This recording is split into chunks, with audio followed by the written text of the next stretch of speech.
Tere taas, et meil on käimas siis järjekordne podcast ja Vassilina või noorsootöö lood. Ja täna on meil siis üks Vassilina jaoks kadunud hinge siis külas, et meil on külas siis Kinneri, kes kõigepealt tuli tööle Vassilina kunstilise juhina ja kaua sa seal töötasid üldse mingi paar aastat? Jah, kunstilise juhina 2,5, tantsuõpetajana 3. Ja siis tantsuõpetajana andis Kinnerin noortele siis tantsutrenne ka ja ta on siis tegelenud valguskujundusega. Ja minu arust on selline inimene, kes on noorte jaoks väga korda läinud ja tänu sellele me tahtsimegi kindlasti Kinnerinuga seda podcasti teha, et saaks rääkida, et kus siis inimene on, mis ta vahepeal teinud on ja rääkida oma lugusid ka.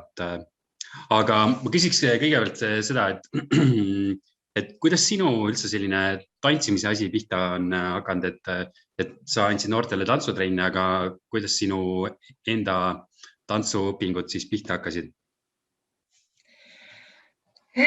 Minu tantsuõpingud hakkasid tegelikult, ma arvan, esimeses klassis, kui ma käisin Tilsi põhikoolis. Meil, ma arvan, et klassijuhataja või klassijuhataja tütar tegi mingit tantsuringi. Mäletan, et me käisime kunagi, läksime Tilsis, esimene klass ikkagi läksime Lätti esinema. Ja kuna me seal esinemas käisime, siis selle esinemise pärast oli nagu nii tore, et ma tahan veel. Ja siis me kolisime ära, läksime siis Kanepi kanti, läksin Kanepi gümnaasiumisse ja seal oli Andre Laine juhendamisel siis väga tasemel tantsurühmad. Siis ma liitusin nendega, tantsisin seal, ütleme ausalt, ega ma just väga hea ei olnud, showdance ei olnud just väga minu teema. Ma olin alati see, kes oli seal tagumises reas, keda ära peideti, on ju. Ja siis mingi hetk Andre läks ära ja tuli asemel Ester Tamm. Ja siis, kui Ester hakkas meile tantsu õpetama, mis oli siis pigem kaasaegne tants ja loovtants, siis ma tundsin, et see on täiesti minu teema, ma teen seda südamega, ma tahan seda teha ja tema innustas kuidagi, et ütleme, ja taseme mõttes ka, et kui ma ennem olin ikkagi, ütleme, päris kohutav, siis temaga ma hakkasin reaalselt liikumise mõttes arenema ja ma sain aru, et see on minu asi, tahan seda teha. Aga siis oligi see, et siis ma terve põhikooli aja tantsisin Esteriga ja siis ma läksin Noarootsi gümnaasiumisse ja kui ma gümnaasiumis olin, siis otseselt ma käisin ise saalis üksi tantsimas kõigepealt. Siis hakkasin iluvõimlemas käima ja siis sealt ma natukene selles mõttes sellega põhimõtteliselt võib öelda, et ma ikkagi 3 aastat tantsuga ei tegelenud, sellel ajal tegelesin ma rohkem siis näidendite muusikalidega ja siis peale gümnaasiumi, kui ma mõtlesin, mida edasi teha, siis tuli ikkagi tants selles mõttes, et siis ma läksin Viljandi Kultuuriakadeemiasse tantsukunsti õppima. Ja sealt omakorda jõudsin juba Vassilina seega. Ehk siis Viljandi on olnud siis see koht, kus sa oled õppinud teisi õpetama, jah? Ma tegelikult isegi jah, selles mõttes kindlasti, aga kuna ma ei ole Viljandit lõpetanud, selles mõttes minu õpinguid jäid pooleli minu tervisliku seisundi pärast.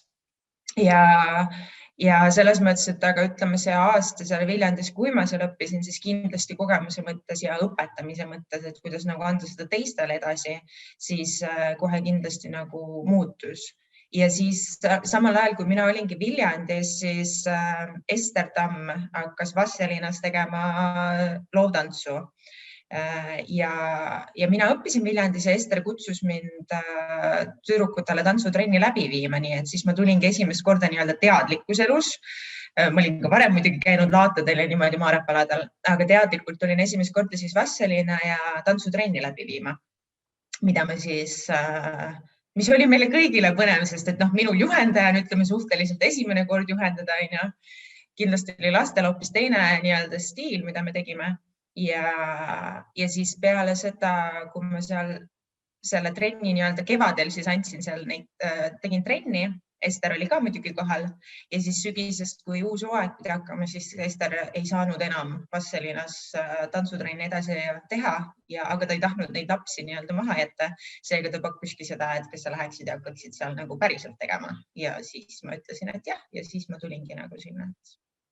Ehk siis kogu see üleminek on olnud selline sujuv ja siis sügisel tuli Anneli ja ütles, et kuule, et meil on veel ühe koha peale inimest vaja, et tule kandideeri kunstiliseks juhiks või kuidas see hakkas pihta?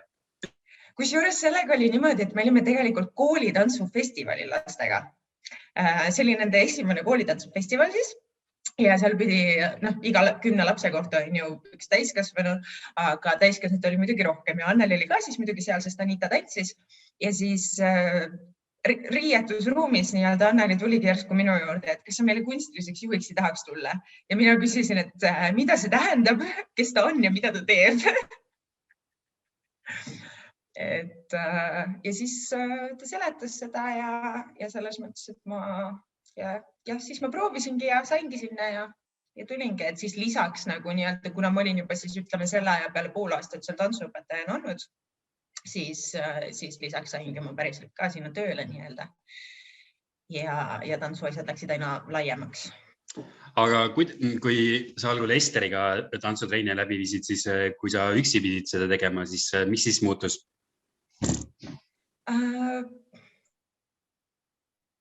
Ma arvan, et esialgu just see alustamine on kõigi jaoks nii-öelda kõige raskem, et olla nagu üksi juhendajana selle ees. Eelkõige ongi see, et ütleme, kui ma alustasin, siis ma reaalselt nagu nii-öelda ettevalmistustunnid olid need, mida ma pidin nagu tõesti kodus tegema, et kuidas ma nagu noorte ja lastega suhtlen, kuidas ma nagu annan seda neile edasi ja nii edasi. Et kui paari aasta pärast oli see nii, et üldiselt ma ikkagi ettevalmistustunde ei teinud, ma lihtsalt läksin ja tegin koha peal. Aga just see alustamise värk, sest et nemad olid ju Esteriga harjunud, sa ei teadnud, kas nad võtavad su vastu või et kuidas nad sinusse suhtuvad, kui palju läheb nüüd selle tõttu ära ja nii edasi. Ja olgem ausad, nii mõnigi laps, nii mõnigi noor läkski tantsutrennist ära, aga samas neid tuli ka mõnikümmend tükki juurde. Nii et. Aga kui sa peaksid iseloomustama iseennast tantsutreenerina või huviringi juhendana, siis missugune sa oled? Ma olen alati nagu nii-öelda siis õpetajana, võib-olla kas me võtame siis muusikaline edendit tantsu, on nüüd see, et kui teie austate mind, siis mina austan teid. Ja kui see nii-öelda ruumis kehtib, siis minuga on hästi tore, ma ütleks. Et ma ei võta kunagi asju nagu tõsiselt, nagu selles mõttes, et nüüd peab, muidugi, kui meil on nagu võistlused tulemas, me õpime mingit kava, kõik peab olema nagu nii-öelda hästi ja peavadki pingutama ja kõik, aga see on osa nagu tantsuõpetaja tööst, aga ütleme inimesena nagu selles mõttes, et me ikkagi tundi alustasime nagu niimoodi, et me istusime kõik koos, rääkisime nagu, kuidas päev on läinud umbes ja niimoodi, et sa tahad saada nagu nende noortega tuttavaks, kellega seda tööd teed, et sa tead nagu, kellega sa töötad, sest et iga noor on ju erinev, iga noorele tuleb erinevalt läheneda. Ja selle tõttu nagu ei olnud oluline ainult nii-öelda koreograafia õppimine, vaid ka nende noorte õppimine. Sest mina tajusin seda, et kui ma korraks oma tütrega viisin, et sa tegidki oma asja hästi tõsiselt ja selles mõttes, et sa ei tahtnud, et keegi tuleb sinna niisama lolli mängima või nagu aega surnuks lööma, et nad päriselt midagi saaksid ka, et see oli nagu äge.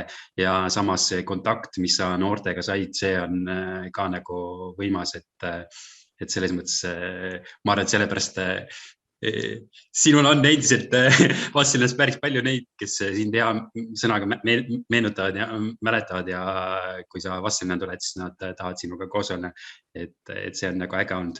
Aga kuidas siis muusikali asi üldse pihta hakkas? Muusikaliga oli tegelikult niimoodi, et kõigepealt ma tahtsin üldse teha näidendit nii-öelda lihtsalt ja noortekasse ja kooli sai pandud nii-öelda hooaja alguses need plakatid üles, et alustame näiteringiga Vastseliina rahvamees. Ja sinna tuli kohale 3 noort, need kõik olid poisid kusjuures, mis oli nagu väga üllatav. Ja see oli kõik. Ja siis me nagu hakkasime nendega, et mis ma nende 3-ga teen, mul oli Noarootsi ajast üks Tšernobõliga seotud näidend. ja siis me hakkasime vaikselt nagu sellega tegelema, aga noh, nad olid kolmekesi, 3 teismelist noort ja noh, üsna ruttu see nagu kadus ära, aga noh, soov seda teha oli sellegipoolest. Ma mõtlesin, et okei, et noh, kuna nad on noored, eks ole, et me paneme plakati üles, keegi ei tule sul sinna kohale. Siis ma võtsin kõigepealt Ermoga ühendust, et kuna Ermo töötas meil majas, saime hästi läbi ja rääkisimegi sellest, et teeks hoopis muusikali, et Ermo võtaks siis selle nii-öelda muusikalise juhi koha, kuna mina nii-öelda muusikast, ütleme sõna otseses mõttes mitte kui midagi ei tea, peale selle, et ma nagu kogu aeg kuulan muusikat, siis Ermo oli sellega nõus ja siis tekkis nagu see, et aga kuidas me need noored siis sinna saame. Noh, siis me käisime muusikakoolis Viivika juures, kes siis nii-öelda muusikakooli nimekirjast andis nagu noori, kes tegelevad laulmisega, siis näitlemise poole, siis osad, kes juba käisid mul nii-öelda tantsutrennides, selle aja peal oli siis juba tantsutrennides nagu nii-öelda see arv oli 3-kordistunud, kui nagu alustades. Ja siis oli ikka see sama probleem, et aga kuidas neid sinna saada, sest me nägime, et esimese korraga nad ei tulnud. Ja siis, kuna muusikali nii-öelda tekst oli valmis juba, mõte oli valmis, esimese muusikali oma, siis me tegimegi niimoodi, et me tegime paberilipakad, kus oli peal siis nagu muusikalist võetud mingisugune tekst, et umbes, et ma ei tea, Regina vihkab Mari, et kui sa tahad teada, miks, tule sellel kellaajal Rahvamajja ja räägime asjast lähemalt. Ja siis me juba andsime need paberilipakad nii-öelda valitud inimestele, kes siis huvijuhi ja kooliga ja siis muusikakooliga olime nagu koos vaadanud, et kes võiks nagu huvitatud olla, pluss siis nagu tantsulastest. Ja siis me andsime need nii-öelda lipakad neile, siis läks jutt lahti, et mis toimub. Ka minu käest küsiti, minul oli kogu aeg see, et ei, ma ei ütle enam midagi, et ma ei tea mitte midagi, kui te tulete Rahvamajja ja siis nad tulid sinna kokku, siis me rääkisime neile sellest ideest. Siis alguses, kes meil oli peaosasse näiteks valitud ja nii edasi, nemad nagu ütlesid, et nad ei tule, aga teised jäid nii-öelda alles ja siis hakkasime sellega vaikselt töötama, et nagu läheneda tuli hoopis teisiti kui see, et lihtsalt paneme plakati üles ja nüüd nad tulevad kohale. Tegu oli siis ikkagi eestlastega, et algul ei saa vedama ja pärast ei saa pidama. Aga mõtlengi seda, et kui need noored olid koos, siis kuidas see harjutamine käis ja siis ma hästi korraks nagu Ermo käest küsisin seda, et kuidas muusikalilugude tegemine on, aga ma ütlen just, et kuidas see harjutamine oli ja kuidas siis need lood sündisid? No seal on selles mõttes, et nagu kuna meil oli tegelikult ju 2 muusikali, et esimene oli nii-öelda Disney filmist järgi tegemine ja teine oli siis täielikult omalooming. Et võib-olla ma siis räägin natuke rohkem selles mõttes sellest omaloomingust, kuna seal oli ka kõik laulud ise kirjutatud Ermo poolt siis. Aga ma segan sind korra, et võib-olla siis enne seda räägime seda, et miks see teine muusikal üldse pihta hakkas, sest esimene tegite ära ja siis oli tegelikult selline edulugu, ütleme niimoodi Vastseliina puhul, aga kuidas teine muusikal siis pihta hakkas üldse või kus te otsustasite, et nüüd teeme uuesti? Tegelikult oligi esimesega oli ju selline lugu, et kuna nad hakkasid siis, noored hakkasid Rahvamajas käima, siis koolis ikka sealt tuli nii-öelda, ütleme, kuidas me ütleme, natukene negatiivset tagasisidet ja kõike, et umbes, et mida te käite ja teete seal ja nii edasi. Ja kõige enam mäletan, kus juures esimese muusikali puhul seda, et Jorma, kes meil mängis trummi, ta ei tahtnud seal üldse olla, nagu üldse mitte. Aga Ermo trummiõpetajana see oli talle siis kohustuslik, tal ei olnud nagu valikut. Ja siis Jorma ema rääkis sellest minuga, kuidas ta üldse ei taha seal olla ja nii edasi, aga ta ikkagi jäi sinna, kuna see oli talle kohustuslik. Siis me tegime nagu ikka proove, kõigepealt tekstiproovid, siis lauluproovid, siis panime 2 asja kokku ja niimoodi see läks. Ja siis enne esimese muusikali nii-öelda esilinastust oli esietendust, oli siis see, et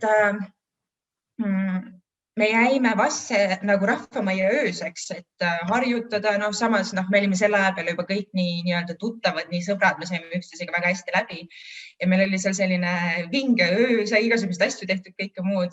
Järgmine päev oli siis see etendus, kõigepealt oligi siis koolilastele ja õhtul oli siis nii-öelda vallarahvale. Ja kui me selle esimese etenduse ära tegime ja koolilapsed olid ka nagu täiesti nii-öelda, ütleme siis vaimustuses, siis tuli see, et nad vabandasid ja need, kes olid siis varem nii-öelda halvasti öelnud, vabandasid selle pärast ja küsisid, et kas nad võivad ka järgmine aasta tulla. Nii. Ja siis ega meil kindlalt otsest plaani ei olnud, aga kuna noored ju sellegi poolest tahtsid seda edasi teha, siis tuligi see, et aga teeme järgmine aasta siis uue nii-öelda selle ja siis tuli Jorma ja küsis, kas tema saab ka järgmine aasta tulla. Ja see oli minu jaoks see hetk, kui ma mõtlesin, et jah, me kindlasti teeme seda, sest et ma nii mäletan, kuidas Jorma üldse ei tahtnud seal olla ja siis ta järsku oli nagu, et see on nii lahe, mida me siin teeme. See on nagu nii vinge ja teeme seda veel. Ja siis sai alguse teine nii-öelda muusikal. Ja siis teisega oli niimoodi, et see oli tegelikult mul Noarootsis juba etendatud näidend, mille me kirjutasime ümber muusikaliks, võtsime sealt hästi palju osasid ära. Panime juurde ja siis nii-öelda põhiliselt tekst oli mul siis ümber juba tehtud. Võib-olla oleks olnud parem, kui ma ei oleks aru saanud. Ta korrutas pidevalt oma emale, et on Eestis, sest ei taha neile haiget teha. Ja ta ütles, et ta on õnnelik seal, kus ta on. Lõpetuseks ütles ta, et see on ravimatu. Kuidas selle aasta muusikali teema on valitud? Selle aasta muusikali teema, see on tegelikult selline pikk jutt, aga ma üritan siis seda lühikeselt kokku võtta, et see oli kunagi näidend. Ja kuna see on minule hästi nagu südamelähedane teema, see on kirjutatud 11. klassis, ja me käisime selle näidendiga kooliteatrite festivalil, meil läks seal väga hästi Noarootsi gümnaasiumiga. Ja siis mõtlesime, et muusikal ei pea olema alati ainult lõbu. Selles mõttes, selles muusikal on hästi palju nagu nalja ka, aga selles mõttes, et muusikal võib anda edasi midagi, et nagu inimesed jäävad sellele mõtlema, et tõesti, see on ju õige, mida nad räägivad. Ja siis ma kirjutasingi ümber näidendi, kirjutasin ümber muusikaliks ja siis Ermo Talvik kirjutas sinna juurde laulud. Mida see muusikali pealkiri tähendab? Varjude tagant homsesse ei astu kõik?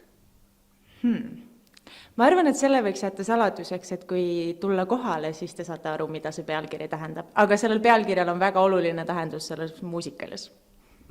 Muusikali käigus teevad noored musi. Kas nad harjutavad seda ka huviringis? Ja, tõesti, see on tõsi, noored teevad muusika ja lava peal musi. See ei ole sunniviisiline. Nad on omavahel paaris, seega see ei ole nende jaoks raske.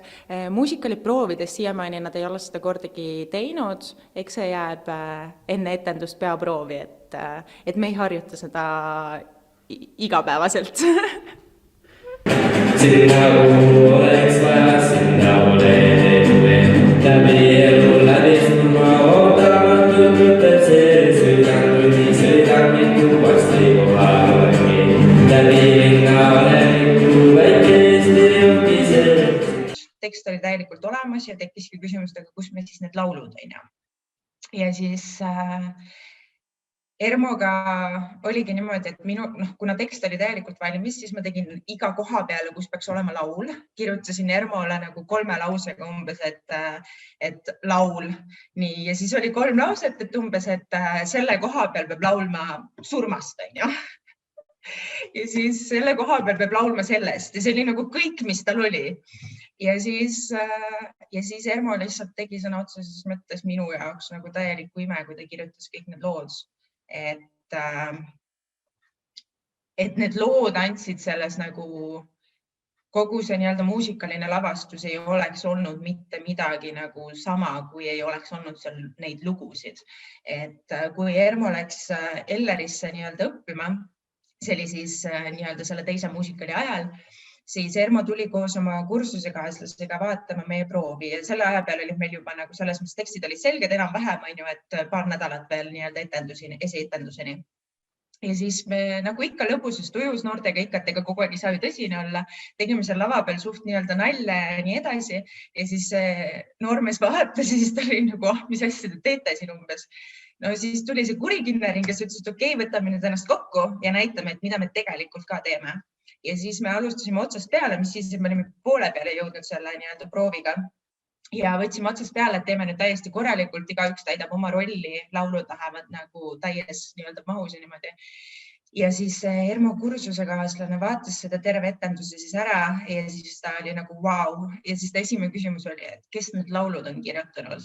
Ja siis Ermo oli nagu, et jah, et tema kirjutas ja see oligi tõesti vau, sest et kui ma tooks lihtsalt siin ühe näite, et kui ma ütlen sulle, et umbes, et sa pead kirjutama nagu surmast, see on nagu kõik, sul ei ole rohkem mitte midagi ja siis ta kirjutab nagu laulu, mille sõnad ütlevad, et ma nüüd loen ühe lõigu. Mõte on mõte ja mõtteks ta jääb ja ma südamest loodan, et sa seda kirja eales ei näe. Selle kaasa ma võtan oma viimsele teele, kuigi puruks see rebib minu kindluse meele. Ma öelda oleks veel tahtnud palju sinule emale, kes on tundnud palju valu. Ärge muretsege, mul on olla hea, kuigi need on minu viimased read. Vähk on võtnud mult elujõu, kuigi palju abiks on olnud teie kõigi nõu. See on minu kummardus teile, kes te olite siin täna ja eile. Ja panna kõik see nagu mõtted sinna laulude sisse oli nagu vau. See on tõesti tegelikult vau. Ja minu arust oli veel see ka äge, et see valgus ja heli ja kõik oli nagu väga professionaalne, et iga koha peal oli nagu oma spetsialist või inimene, kes selle eest vastutas, et ma arvan, kogu see asi ongi, mis muutis selle nagu nii tervikuks, jah. Aga seal selles mõttes mängiski hästi suurt rolli näiteks Sander, kes siis oli helitehnik. Sandri puhul oli nagu see, et ta reaalselt käis meil igas proovis ja ma mõtlen, osad meie proovid olid sellised, et tegelikult tal ei olnud seal mitte midagi teha, sest et me ei suutnud veel mitte kuhugile jõuda, aga ta oli seal olemas, ta pani jälle mikrofonid, ta pani jälle nagu kõik kõlarid, ta tegi nagu kõik, lisaks siis nagu meil oli ju bänd, kes mängis laivis, see on jälle Ermo Laiteh, ja see, kuidas nagu see kõik kõlaks ilusti ja mida kõike me seal nagu tegime, et see tuli nagu tegelikult selles mõttes, ütleme, Sandri mõtles ja niimoodi see oli nagu täiesti nagu meeletu töö, et seda oleks võinud täiesti nagu töökohana nii-öelda nimetada. Muusikali valgustus, et esimese muusikali ajal oligi niimoodi, et minu parim sõber, kes on töötanud siis valgus nii-öelda meelelahutusmaailmas valgustehnikuna päris pikalt, siis kutsusin tema appi, kuna meil eelarvet ka ei olnud, eks ole, et tule appi võtta tehnika ja tule tee meile valgust. Ja siis ta samamoodi harjutas meiega ikka nagu päris pikalt, et seal eeltööd oli vaja päris palju teha. Siis sai etendus ära tehtud ja oli korras. Ja siis teise muusikali ajal oli sama, et tema tuli siis tehnikaga, selle aja peal oli mina siis natukene juba valgusmaailmaga tutvunud ja siis ütleme nii-öelda valguspuldis etenduse ajal olin mina, et mina tegin need pildid, asjad aga selles mõttes, et see oli algusest peale mõeldud ka niimoodi, et nii-öelda see muusika ja see valgus, et see annabki nagu selle lõpplahenduse, et ilma selleta nagu see kõik koos ei toimi. Ja kui nüüd rääkida sellest, mis sellest muusikalidest edasi sai, siis teid kutsuti päris mitmetes kohtadesse esinema, ma mäletan. Ja kusjuures see oli ka nagu hästi suur üllatus, et me ei pakkunud ennast nagu kuhugile nii-öelda esinema, vaid oligi see, et tulge nagu külla, et me lisaks tegime veel Vastselinas varjude tagant homsesse ja astu 2 etendust äkki veel lisaks siis algsele, kokku 4, sest et esimene oli koolile. Siis me käisime Harjumaal Kosel sellega esinemas, kuhu meid kutsuti. Ja siis hiljem käisime Võrumaal Varstus. Mis te veel tegite, oli minu arust see, et käisite pärast muusikali reisidel ka, jah? Ja see oli nii-öelda esimest korda tegelikult me käisime tantsulastega esimesel aastal nii-öelda ja siis, kui tuligi muusikali juurde, siis me käisime koos ja kindlasti kõige nagu meie Läti reis me käisime siis Liepajas, mis on siis Läti nagu täiesti teises otsas ja käisime seal. Tegime erinevaid põnevaid asju ja me olime päris mitu ööd ikkagi seal, telkisime ja mere ääres ja hästi tore oli meil. Ja need ongi need hetked, mis nagu, kui sa saadki nende noortega nagu, sa saadki neid tundma ja nagu tead, kuidas neile läheneda ja kõik see muu, et kindlasti annab see nagu hästi palju juurde sellele, et kui sa nendega nagu töötad, et see hilisem nii-öelda, kuidas ma ütlen, et näiteks kui meil oli teine muusikal, siis üks kooliõpetaja oli nagu, et Mariann mängis siis ühte nii-öelda peaosa teksti poole pealt ilma lauludeta ja siis õpetaja oli nagu, kes see seal lava peal on? Mitte ta nägi, et see on Mariann, aga ta ei tundnud teda nagu isikuselt ära, et tema arvates ta oli nii palju nagu sellega arenenud ja kõike, et see, kuidas ta nagu julgelt seal laval nagu teeb seda, et sama ma ütleks näiteks Kärdi kohta, et kui tema esimeses muusikalis siis peaosas oli, siis natukene kardeti seda, et Kärt on laulnud alati nii-öelda, et ta on koorilaulja, mitte nagu soololaulja. Ja kui see esimene muusikal läbi sai, siis Viivika tuli ja ta oli nagu täiesti uskumatu, et ta poleks elus seda nagu uskunud, et aga nagu see, nii-öelda anda võimalus inimesele ja ta saab sellega suurepäraselt tegelikult hakkama. Minu jaoks kogu see protsess on ka olnud selline piirid ületamine. Mulle meeldib ise ka teha sellist asju, mis paneb lapsevanemaid või neid noori ise nagu, või siis isegi huviringi juhendajad või ennast nagu imestavad, kas me päriselt suutsime midagi sellist ära teha, et me ei tee midagi lihtsat, vaid me teemegi midagi sellist keerulist, mida ei ole lihtne teha ja kus iga nagu detail on hästi oluline ja see ongi nagu, ja siis kui sa ära teed, siis sa ise ka imestad, wow, kas me päriselt tegime selle ära, et see on nagu, minu jaoks tähendabki muusikal Vastselinas seda, et see on nagu, kõik on andnud nagu endast väga palju ja see on nagu sellele kogukonnale ja noortele nii palju juurde andnud, et seal hästi erinevad inimeste nagu toimetasid koos ja et see oli nagu selline äge. Aga mis sina nendest kahe muusikali tegemise protsessist iseenda jaoks oled saanud? See on nii raske küsimus kõike. Et nendega võib-olla nagu kõige suurem asi on nagu see, et ongi see, et kuidas sa nägid seda nagu noorte arengut, kes laulmise poolest, kes teksti poolest. Priit näiteks, issand jumal, ta esimeses muusikalis pidi mängima kitarri, aga ta imiteeris kitarri mängimist, sest ta ei osanud. Ja teises muusikalis mängis ta ise täielikult kitarri, sest ta võttis omal eesmärgiks, et ta peab nüüd selle selgeks saama.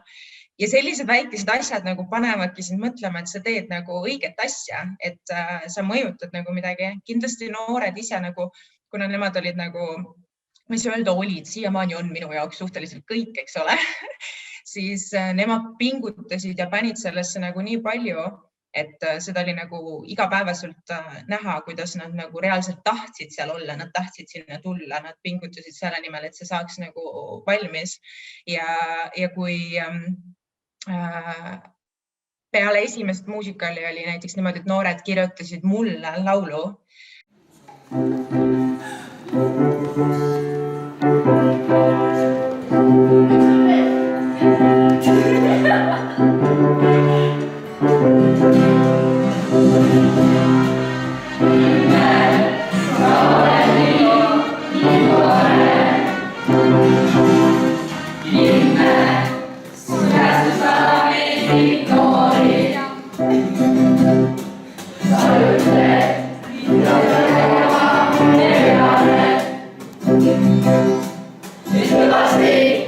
Nüüd vaikselt, nüüd sosistades.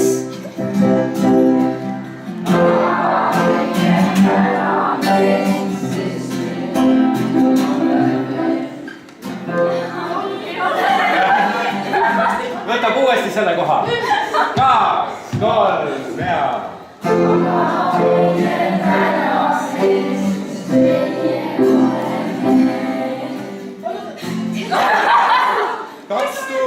olümpiakeel. See toes.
Siis selle eest, et aitäh, et ma nendega tööd tegin, siis see oli hästi imeline hetk. Täna vaatasin muideks enne seda intervjuud, seda videot.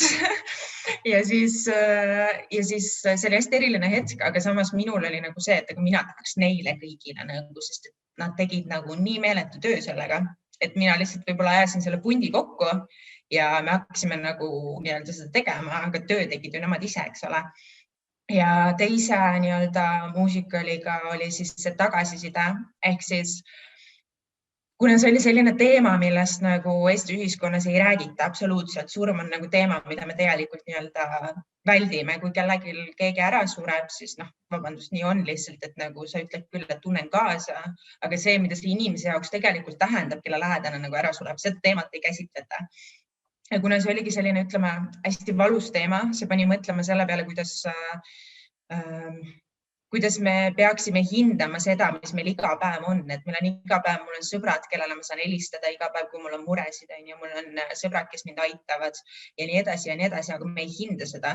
Me hindame seda siis, kui inimene on alles läinud. Ja siis, kui see esimene või see teine muusikal siis esietendus läbi sai, siis noored ise, kõigepealt oli see, et mul oligi mingites kohtades, et üritage lava peal nutma hakata ja niimoodi, et see peab olema realistlik, eks ole.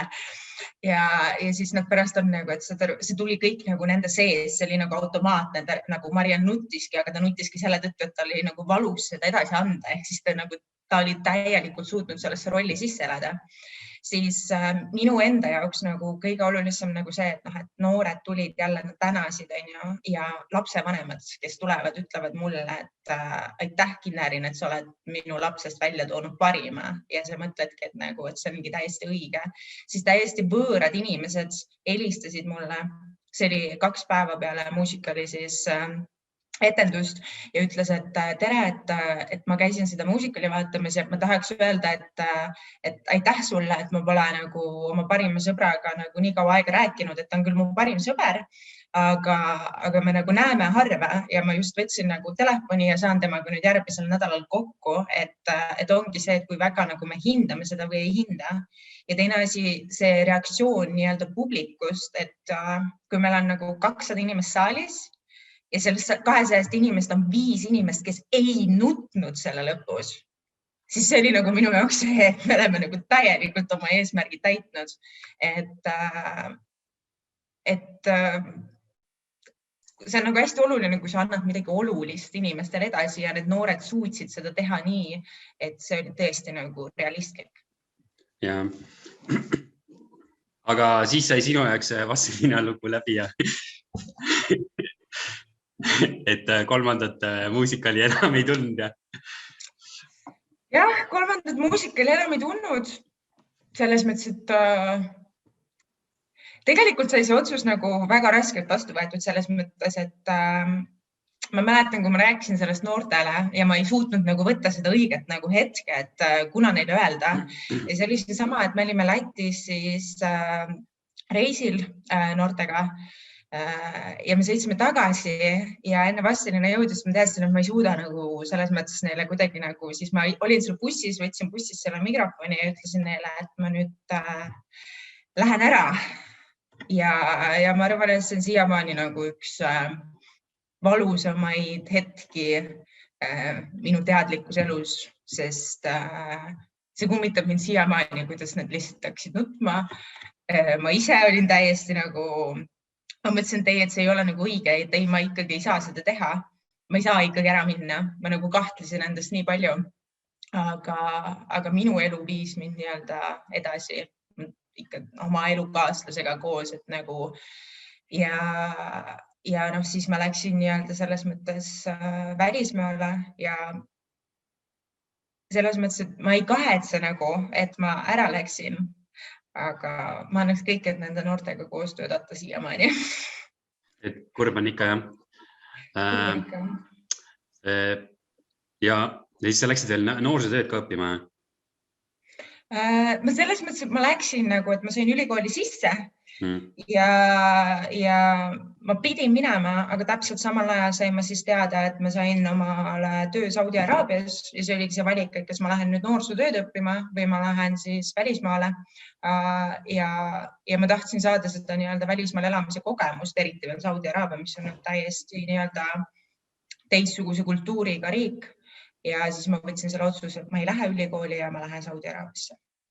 Ja kusjuures siinkohal ka nagu noored nagu,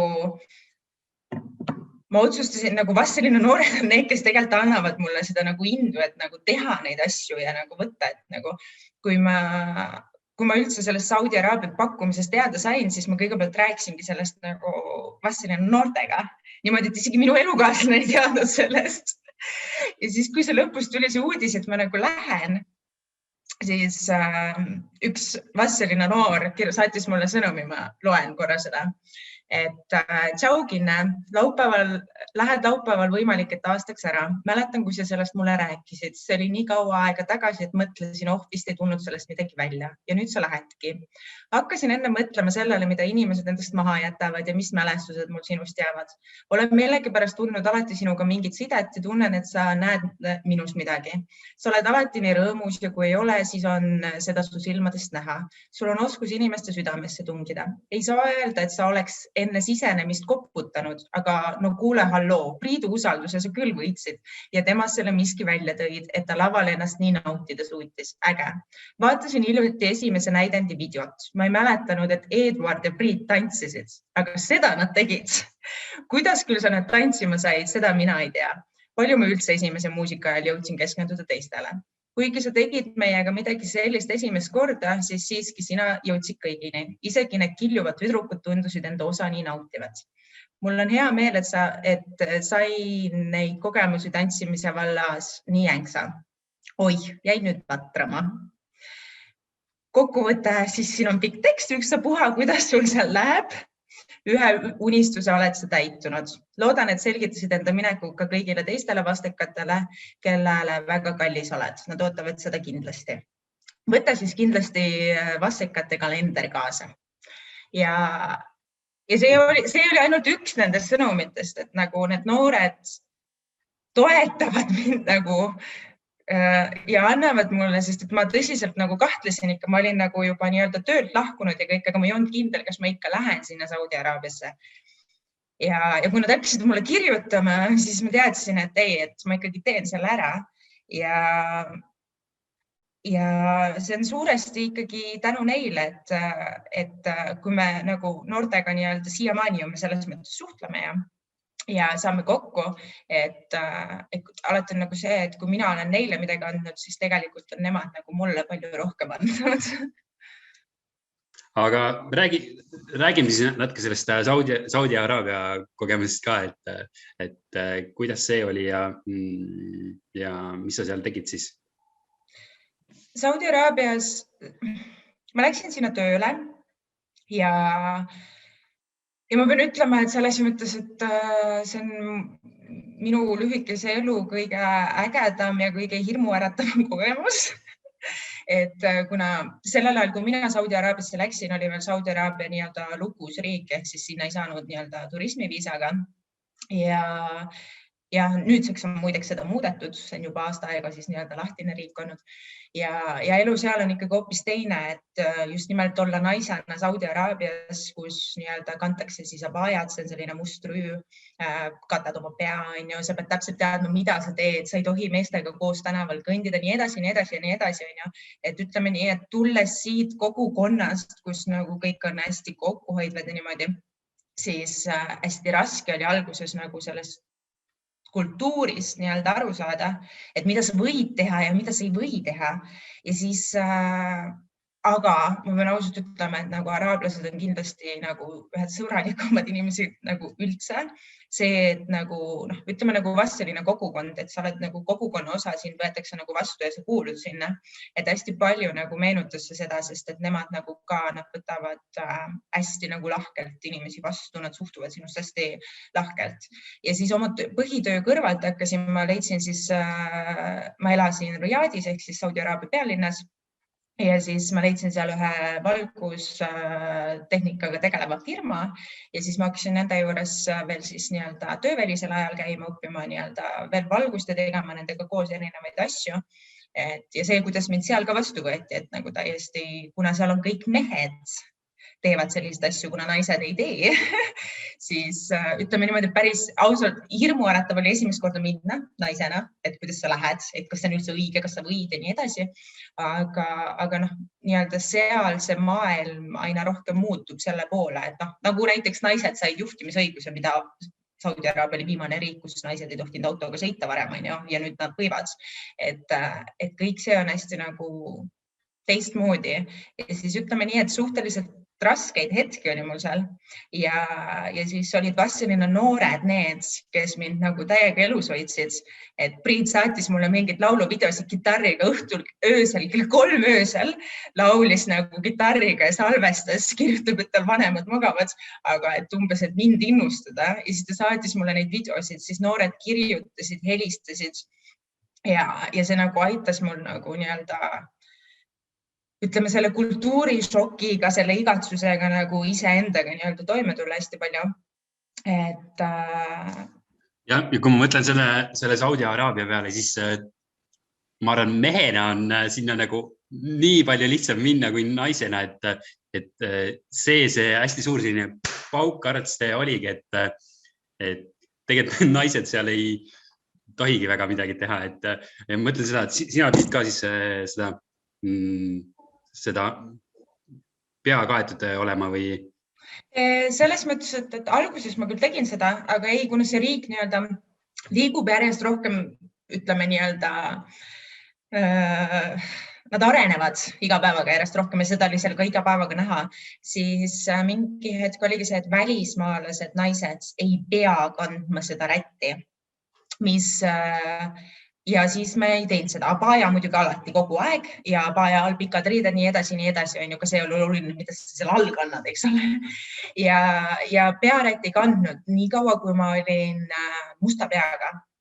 Aga kui ma blondeerisin oma pea ära, ehk siis läksin tagasi oma loomulikku värvi, siis peale seda mingi hetk hakkasin ma seda rätti rohkem kandma, sest ma käisin näiteks kaubanduskeskuses ja siis inimesed nagu tulevad, et kas ma võin su juukseid katsuda, vaata, ja nagu kogu aeg mingid sellised ja siis sa käisid üksi, näiteks läksin suveniiripoodi, mida muideks ei ole nagu Saudi Araabias üldse.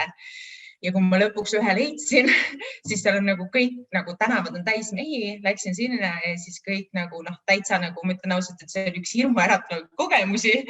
Pärast siin pahandada ka, kuidas ma üldse üksi julgesin minna nagu, aga siis peale seda, kui ma nagu üksi väljas liikusin, siis ma hakkasin küll nagu pearätti. Kui ma kellega koos liikusin, siis mitte, et sõltuvalt, et nagu selles blondid juuksed ei tule seal nagu üldse kasuks. Aga mis see kõige raskem asi siis oli seal Saudi Araabias? Sinu jaoks?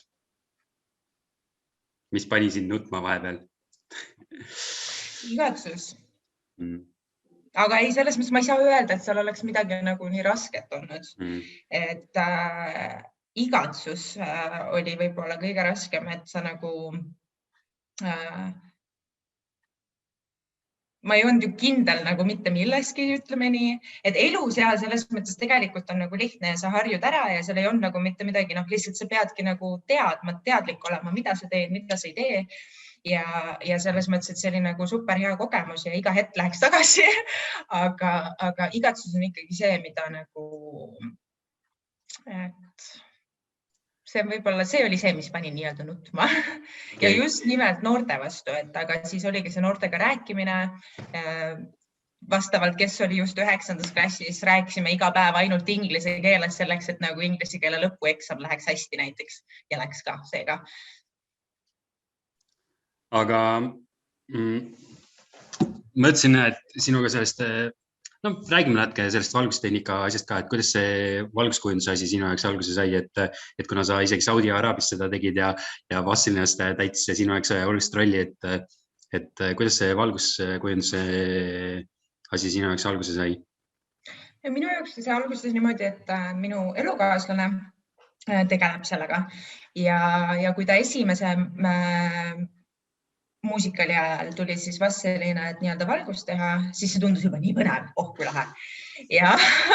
Aga ma ei teadnud sellest mitte midagi ja ma ei saanud mitte midagi aru, mida ta teeb. Ja siis peale seda mingitel hetkedel, kuna tema tegeles sellega igapäevaselt, siis ta kutsus mind nagu kaasa. Ja siis ma hakkasin tema kõrvalt õppima, kuidas siis üldse valguspulti, mida sellega teha ja nii edasi. Et siis ma alustasin tegelikult õppimist täiesti valest otsast, aga ikkagi mingi hetk see tundus minu enda jaoks nagu nii põnev, sa sai käia erinevates kohtades, erinevate bändidega teha erinevaid asju.